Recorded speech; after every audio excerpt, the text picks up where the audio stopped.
Konon, 4 orang darwis suci tingkat kedua bertemu dan bersepakat untuk mencari harta yang memungkinkan mereka mengabdi pada kemanusiaan. Keempat darwis itu telah mempelajari segala ilmu dan percaya bahwa melalui kerjasama itu mereka bisa mengabdi dengan lebih baik. Mereka saling berjanji untuk berjumpa kembali 30 tahun kemudian. Pada hari yang ditentukan itu, mereka pun berjumpa kembali. Darwis pertama membawa tongkat ajaib dari utara jauh, dengan mengayunkannya, orang bisa sampai ke tujuan dalam sekejap. Darwis kedua, dari barat jauh, membawa topi ajaib, orang yang memakainya bisa dalam seketika mengubah diri menjadi orang lain sesuai keinginannya. Darwis ketiga, dari pengelanaan dan pencariannya di timur jauh, membawa cermin ajaib, dalam cermin itu bisa terlihat setiap bagian bumi yang dikehendaki.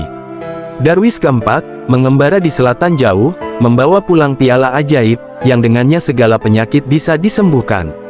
Kemudian, para darwis itu menatap ke cermin untuk mencari sumber air kehidupan.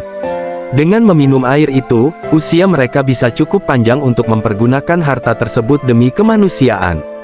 Mereka berhasil menemukan mata air kehidupan itu, lalu terbang ke sana dengan tongkat ajaib, dan meminum air itu. Kemudian, para darwis itu sembahyang, untuk melihat siapakah orang paling membutuhkan pertolongan mereka. Dalam cermin, muncul wajah seseorang lelaki yang hampir meninggal. Lelaki itu berhari-hari perjalanan jauhnya dari tempat mereka. Keempat darwis itu segera mengayunkan tongkat ajaib dan terbang, dalam sekejap mata, menuju rumah orang sakit itu. "Kami tabib kenamaan," kata mereka kepada seorang lelaki di gerbang, yang mengetahui bahwa tuanmu sakit. "Bolehkah kami masuk dan menyembuhkannya?" Ketika orang sakit itu mendengarkannya, ia meminta agar para tabib itu dibawa masuk ke kamarnya. Tetapi ketika orang sakit itu menjumpai mereka, ia meronta-ronta, seperti diikat dengan tali. Mereka pun diusir, dan seorang pelayan menjelaskan bahwa lelaki itu membenci para darwis dan menganggapnya musuh. Mereka pun mengubah rupa dengan memakai topi ajaib itu, dan sekali lagi menemui orang sakit itu.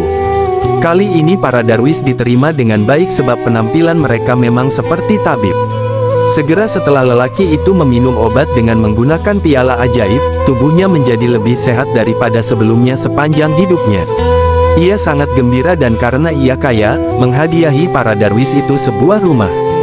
Mereka pun tinggal di rumah itu, dan setiap hari mereka pergi ke tempat yang berbeda, mempergunakan perlengkapan ajaib masing-masing, untuk kebaikan umat manusia.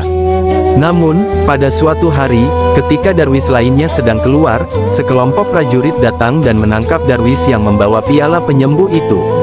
Raja di negeri itu mendengar perihal tabib agung itu, dan memerintahkan agar ia dibawa ke istana untuk mengobati putri raja, yang menderita suatu penyakit aneh.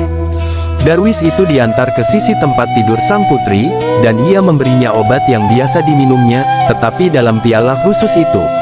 Namun, upayanya gagal. Memang, ia biasanya lebih dahulu mencari tahu cara pengobatan yang tepat dengan melihat ke dalam cermin ajaib. Karena putrinya tak kunjung sembuh, raja itu pun memerintahkan agar sang darwis dipaku pada tembok.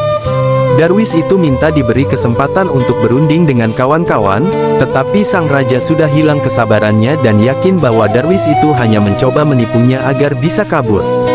Ketika ketiga darwis lainnya sampai di rumah, mereka melihat pada cermin ajaib untuk mencari kawan mereka itu. Melihat darwis yang satu itu dalam bahaya, mereka cepat-cepat terbang dengan tongkat ajaib. Mereka berhasil menyelamatkannya tepat pada waktunya. Tetapi, mereka tak dapat menolong putri raja itu, sebab piala itu hilang entah kemana.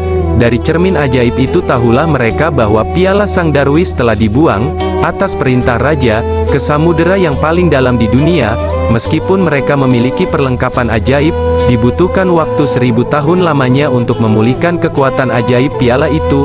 Semenjak peristiwa putri itu, keempat darwis tersebut memutuskan untuk menolong umat manusia secara diam-diam, dan menampilkan kesan bahwa semua hal ajaib yang terjadi bisa dijelaskan lewat akal budi.